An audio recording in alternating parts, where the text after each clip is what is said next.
February 1893, Washington, D.C. After several days of steady rain, the ground around the White House was soaked through. The grounds, known as the Ellipse and the South Lawn, sit on top of a steep bluff overlooking the Potomac River. The bluff had been built up over the years from fill and clay.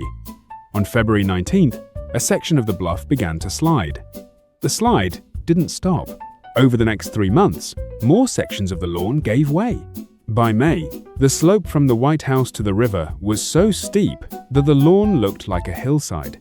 Trees slid down. The path that led from the south portico to the river had to be rerouted 3 times. The White House gardener, a man named George H.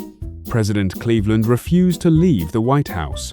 He walked across the sliding lawn on wooden planks that the Secret Service had laid down. He held a cane in one hand. The First Lady, Frances Cleveland, refused to even look out the south windows.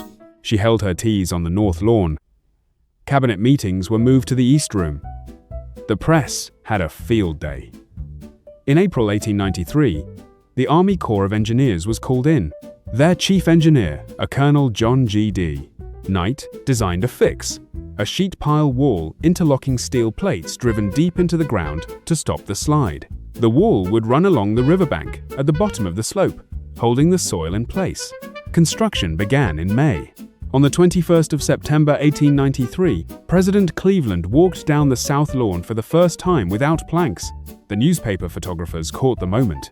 The slope was still visible. The ground had dropped about 8 feet from where it had been in February. Cleveland stood in front of the slope, hands behind his back, and addressed the press. The ground has stopped. The slope is still visible today. If you walk south from the White House, you can see the south lawn tilts down toward the ellipse. The groundskeepers have filled in some of the dip, but the angle is unmistakable. Below, the original 1,893 sheet pile wall is still in place. You can see it in some construction photographs from the 1940s, when the wall was reinforced during the Truman renovation.